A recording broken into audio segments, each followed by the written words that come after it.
अस्सलाम वालेकुम एवरीवन। आज हमारी अमेज़न होलसेल एफपीए से रिलेटेड लास्ट क्लास है, जिसमें हम बात करेंगे कि आपको जब आप अकाउंट क्रिएट कर लेते हो, आप प्रोडक्ट फाइंड कर लेते हो, आपको ब्रांड मिल जाता है, उसको आप कॉन्टैक्ट करके अप्रूवल ले लेते हो, उससे प्रोडक्ट उठा लेते हो, जो कि मैंने लास्ट क्लास में बताया था कि आप 3PL को ये अरेंज करते हो। अगर तो आपका क्लाइंट उसी कंट्री में रहता है तो आप डेफिनेटली जो है आपका सप्लाई डिस्ट्रीब्यूटर जो भी है उस कंट्री में, आप जो लैंड करवाते हो अपनी इन्वेंट्री को अपने क्लाइंट के हाउस पे करवाते हो, और वो उस पर फिर आप शिपमेंट प्लान क्रिएट करते हो, जैसे एक प्राइवेट लेबल का शिपिंग प्लान क्रिएट होता है। तो वो जो आपका FNSKU वगैरह लगाना होता है, लेबलिंग वगैरह, वो आपका क्लाइंट करके अमेज़न के वेयर हाउस में भेज देता है। अगर आपका क्लाइंट पाकिस्तानी बेस्ड है या उस कंट्री में नहीं रहता या उसके पास टाइम नहीं है, वो इस हैसल में नहीं पढ़ना चाहता, तो आप फिर 3PL हायर करते हो, जिसको प्रेप सर्विसेज भी कहा जाता है। There are lot of prep services. आप फेसबुक ग्रुप्स में जाके अपने ई-कॉमर्स में एनेबलर्स में चले जाओ, एक्सट्रीम कॉमर्स में चले जाओ, कहीं पे जाके भी किसी की रिकमेंडेशन ले लो। तो जिस 3PL वाले की आपको रिकमेंडेशन मिलेगी उसको आपने जस्ट व्हाट्सएप करना है, या जो भी उसका मोड ऑफ कॉन्टैक्ट है उसे बताना है जी कि इतने मेरा इन्वेंट्री है और मैं इन पे लेबलिंग करवा के अमेज़न के वेयर हाउस तक भिजवाना चाहता हूँ। आप काइंडली बता दो कितना टाइम लेते हो और आपकी पर लेबल आप कितना चार्ज करते हो, ठीक है। तो जिसका आपको अच्छा रेट मिलेगा, आप प्रॉफिट कैलकुलेटर में, जो कि मैंने लास्ट क्लास में करके दिखाया था, कैलकुलेशंस करके प्रॉफिट वगैरह जो है अपना कैलकुलेट करके फिर सिंपल आप अपने सप्लायर को कहते हो जी कि इन्वेंट्री इस एड्रेस पे लैंड करवाए। तो आपका जो मैन्युफैक्चरर है, जो भी आपका सप्लायर है, वो इन्वेंट्री आपके 3PL के एड्रेस पे लैंड करवा देता है, और 3PL वाला आगे फिर आपको कहता है जी कि मुझे लेबल प्रोवाइड करो, ठीक है। तो लेबल आप सिंपल जैसे आप शिपमेंट प्लान क्रिएट करते हो, PL का और होलसेल का सेम ही है। आप लेबल्स क्रिएट करके देते हो प्रिंट करके, और वो लेबल करके आगे अमेज़न के वेयर हाउस का एड्रेस जो भी आप उसको देते हो, वो आपकी प्रोडक्ट को शिप कर देता है। तो प्रोडक्ट को बेसिकली लिस्ट कैसे किया जाता है, मी टू लिस्टिंग की कैसे जाती है। फॉर एग्जांपल मेरे सामने ये सियोलियो ब्रांड की प्रोडक्ट है, जिसको मैंने मी टू करना है। तो I just need the SIN, ठीक है। अमेज़न स्टैंडर्ड आइडेंटिफिकेशन नंबर मुझे चाहिए इसका, जो मैं कॉपी करूँगा और अपने सेलर सेंट्रल में जाके ऐड प्रोडक्ट्स के ऑप्शन में चला जाऊँगा। ऐड प्रोडक्ट्स के ऑप्शन में PL में तो हम सारे स्टेप्स करते थे, लेकिन होलसेल में जस्ट आपने SIN पुट करके सर्च करना है, आपके सामने वो SIN आ जाएगा, ठीक है। आपसे पूछ रहे हैं क्या कंडीशन है, तो न्यू कंडीशन है। अप्लाई टू सेल पे आप क्लिक करते हो तो अमेज़न कहता है जी कि apply to sell request approval का ऑप्शन आपके पास आ जाता है। आप रिक्वेस्ट अप्रूवल पे क्लिक करोगे तो वो कह रहा है कि आपको जो है बेसिकली चाहिए होगी, इस बंदे की इनवॉइस चाहिए होगी इस ब्रांड की, ठीक है, या इसके डिस्ट्रीब्यूटर की या इसके ब्रांड की इनवॉइस चाहिए होगी, या अथोराइजेशन लेटर होता है ब्रांड का, वो आप अपलोड कर दोगे तो आपको अमेज़न फिर अलाउ कर देगा इस प्रोडक्ट को सेल करने में, ठीक है। और जब अलाउ कर देगा तो कैसे लिस्टिंग की जाती है, लेट मी शो यू। जब अलाउ कर देगा तो जब दोबारा आप आओगे, ठीक है, जब अमेज़न आपको ईमेल करेगा यस आपकी इनवॉइस एक्सेप्ट होगी है, you can list this product, तो आप फिर वापस आके दोबारा ऐसे इनपुट करोगे तो आपके सामने अप्लाई सेल की बजाय सेल दिस प्रोडक्ट का ऑप्शन आ रहा होगा।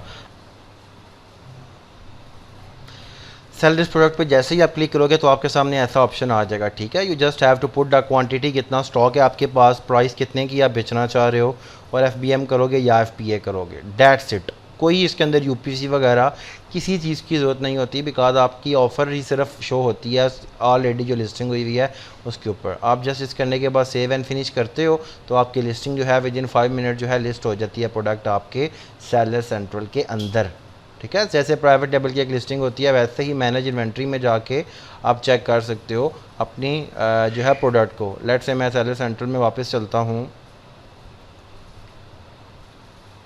कि यहाँ पे मैं जाऊँगा और मैनेज ऑल इन्वेंट्री पे जाऊँगा, तो जैसे प्राइवेट लेबल की लिस्टिंग्स पड़ी होती हैं वैसे ही यहाँ पे मेरी लिस्टिंग्स जो है वो पड़ी होंगी, ठीक है। ये FBM हो रही है इसलिए यहाँ पे मर्चेंट लिखा हुआ है। आप जस्ट शिपमेंट प्लान क्रिएट करते हो, यहाँ पे सेंड रिप्लेनिश इन्वेंट्री पे क्लिक करके जैसे प्राइवेट लेबल का करते हैं सेम वैसे ही आप इसका भी शिपमेंट प्लान क्रिएट करके अपने जो है उस तक इन्वेंट्री पहुँचा दोगे 3PL तक, और वो लेबल करेगा और जो आपने एड्रेस उसको दिया होगा अमेज़न वेयर हाउस का, उस पर आपकी प्रोडक्ट को डिलीवर करा देगा और आपकी प्रोडक्ट लाइव हो जाएगी। सेम वही चीज़ होती है जैसे प्राइवेट लेबल के अंदर होता है। तो अगर स्टेप्स को रीकैप करें हम, तो क्या क्या होता है अगर आप अमेज़न होलसेल FBA बिज़नेस करना चाहते हो, ठीक है, तो व्हाट आर द स्टेप्स, ठीक है। LLC जैसे बिज़नेस या कंपनी कह सकते हैं, कंपनी क्रिएशन की जाती है, प्रॉपर कंपनी क्रिएशन की जो लवाजमात होती हैं कि आपने एड्रेस लेना है, जो है मोबाइल नंबर आपके पास होना चाहिए, यूनिक एड्रेस होना चाहिए, फिर आपको वो EIN देते हैं, रीसेलर सर्टिफिकेट वगैरह देते हैं, ठीक है। Let's say reseller certificate required है, ठीक है। कंपनी के साथ आपको अगर USA में काम कर रहे हो तो EIN भी मिलता है, अगर आप UK में कर रहे हो तो उसकी ज़रूरत नहीं होती, EIN नहीं होता UK में। उसके बाद आपने क्या करना होता है, उसकी बेस पे अकाउंट क्रिएशन करनी होती है अपनी कंपनी की बेस पे, ठीक है। बैंक अकाउंट्स वगैरह सब कुछ आपने बनाने होते हैं। बैंक अकाउंट्स में आप पेनियर भी यूज़ कर सकते हो, वाइस भी यूज़ कर सकते हो, ठीक है। पेनियर और वाइस का अकाउंट चल जाते हैं आपके, ठीक है। लोग चेस बैंक का भी करते हैं, मरकरी बैंक का भी करते हैं, इट्स अप टू यू। आप पेनियर भी चला सकते हो, वाइस भी चला सकते हो, और फिर उनकी बेसिस पे आपने अकाउंट क्रिएशन। तो मैंने इसलिए आप लोगों को कहा था कि ये सब चीज़ें आप किसी ऐसी कंपनी से ले लो जो कंपनी ये सब काम की सर्विसेज देती है, और सब कुछ आपको अरेंज करके आपको अकाउंट क्रिएट करके वेरीफाई करवा के देगी, ठीक है। फिर आपने क्या करना होता है, या तो आप ब्रांड फाइंड करते हो, ब्रांड हंटिंग, और देन उनसे कैटलॉग लेते हो, ठीक है, and get catalogue to meet the available products with your criteria, कि आप उनके पास जो अवेलेबल प्रोडक्ट होती हैं जो है जो उनके पास अवेलेबल प्रोडक्ट होती हैं उनका चेक करते हो कि आपके क्राइटेरिया के मुताबिक हैं। अगर मुताबिक है तो आप प्रोडक्ट उठा लेते हो, अदरवाइज़ आपके पास ऑप्शन होता है कि पहले आप प्रोडक्ट फाइंड करते हो, प्रोडक्ट सिलेक्शन, एंड देन आप गूगल की मदद से आप उसका ब्रांड या डिस्ट्रीब्यूटर फाइंड करते हो, और उससे जो है आप उसका स्टॉक उठा लेते हो। अगर उससे रेट लेते हो, अगर उसका रेट आपके लिए प्रॉफिटेबल होता है तो आप उसका स्टॉक उठा लेते हो। उसके बाद आपने मी टू लिस्टिंग करनी होती है, ठीक है। उसमें आपने इनवॉइस या जो ब्रांड का लेटर होता है वो आपके पास होना चाहिए जो अमेज़न को आप देते हो, ठीक है। अगर डिस्ट्रीब्यूटर आप पे शक है डिस्ट्रीब्यूटर पे, तो आप ब्रांड की वेबसाइट पे जाके उसे कांटेक्ट करके कंफर्म कर सकते हो कि ये डिस्ट्रीब्यूटर आपका अथोराइज्ड है, इसकी जो है इनवॉइस या लेटर वगैरह अमेज़न पे अप्रूव होता है कि नहीं होता, ठीक है। ये आप कंफर्म कर सकते हो उसी ब्रांड की वेबसाइट पे जाके। उसके बाद आपने शिपमेंट प्लान क्रिएट करना होता है। शिपमेंट प्लान क्रिएट करके आप इन्वेंट्री भेजते हो 3PL, और 3PL वाले को फिर आप जो शिपमेंट प्लान में आपको लेबल्स मिले होते हैं, ठीक है। शिपमेंट प्लान आपने बाद में क्रिएट करना है, क्योंकि शिपमेंट प्लान आपका क्रिएट होगा आपके 3PL से लेके अमेज़न के वेयर हाउस तक। जो आपका एजेंट है, शिपिंग एजेंट है, जो आपका सप्लायर है या आपका जो डिस्ट्रीब्यूटर है, उसका कोई शिपमेंट प्लान की ज़रूरत नहीं है, बिकॉज उसने लैंड करवानी है इन्वेंट्री या स्टॉक आपके 3PL के एड्रेस पे। तो आपका शिपमेंट प्लान तब क्रिएट होगा जब आपकी इन्वेंट्री 3PL पहुंच जाएगी। जब 3PL पहुंचेगी तो आप जो है उस इन्वेंट्री को शिपमेंट प्लान क्रिएट करोगे, वेयर हाउस का एड्रेस दोगे, अपने 3PL वाले को लेबल्स दोगे, वो लगा के अमेज़न के वेयर हाउस में आपकी इन्वेंट्री भेज देगा। कोई यहाँ पे ज़रूरत नहीं होती आपको PPC करने की, कोई रैंकिंग शैंकिंग की ज़रूरत नहीं होती। आपकी प्रोडक्ट जैसे ही लिस्ट हो जाती है, इन्वेंट्री अमेज़न के वेयर हाउस से पहुँच जाती है और लिस्टिंग एक्टिव हो जाती है। अगर आप क्राइटेरिया को मीट करते हो बाय बॉक्स के, तो आपको भी बाय बॉक्स मिलेगा और आपकी प्रोडक्ट भी साथ साथ बिकती जाएगी। नहीं बिकेगी तो आप वहीं पे बैठे रहोगे, फिर आप प्राइस को ट्यून करते हो, ऊपर नीचे करते हो, ताकि लोएस्ट प्राइस की वजह से में भी आपको बाय बॉक्स मिल जाए। होएवर ये एक सारा स्टेप होता है होलसेल में जो वर्क करता है। तो इसके अकॉर्डिंग आप लोग होलसेल बिज़नेस कर सकते हो, ठीक है। होलसेल में एक प्रोडक्ट से आप ये नहीं करते कि एक प्रोडक्ट ही आपको सारा प्रॉफिट दे रही होती है, 4-5 मल्टीपल प्रोडक्ट्स होती हैं, थोड़ा प्रॉफिट आप सबसे लेके एक एक्चुअल एक बिगर प्रॉफिट बना रहे होते हो।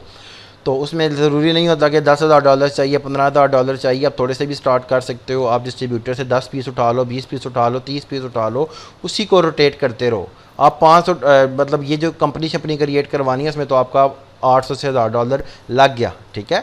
बाकी जो आपकी स्टॉक वगैरह की बात होती है वो आप 400, 300, $500 का उठाओ, उसी से जो प्रॉफिट आता है उसी को प्लस करके अपनी कॉस्ट के अंदर प्लस करके रोटेट करके मज़ीद मंगाओ, फिर रोटेट करके फिर मज़ीद मंगाओ। So you can start with lowest amount as well. लाजमी नहीं कि $10,000 चाहिए, $20,000 चाहिए। वो इसलिए चाहिए होते हैं कि जो बड़े बड़े इन्वेस्टर्स होते हैं उनको बड़े रिटर्न्स चाहिए होते हैं, तो वो स्टार्ट ही बड़े से करते हैं। आप शुरू से करके भी अपने अकाउंट्स को ग्रो कर सकते हो। तो दैट्स इट, हमारा होलसेल मॉडल कंप्लीट है। इंशाल्लाह अब हम फ्रीलांसिंग की सीरीज़ स्टार्ट करेंगे जिसमें फाइवर, अपवर्क, फ्रीलांसर प्लेटफॉर्म्स पे अकाउंट क्रिएट कैसे किया जाता है, कैसे काम किया जाता है, क्या क्लाइंट से कैसे कम्युनिकेट किया जाता है, क्या क्या आपके सर्विसेज के चार्जेस होने चाहिए, क्या टिप्स और स्ट्रेटजीज़ हैं जिन पे वर्क करके आप जो है एक अच्छे फ्रीलांसर बन के अच्छे पैसे कमा सकते हो। तो बस 1-2 दिन तक अपना फ्रीलांसिंग का जो है वो सीरीज़ स्टार्ट करेंगे। तब तक अपना ख्याल रखिएगा, दुआ में याद रखिएगा। अल्लाह हाफ़िज़।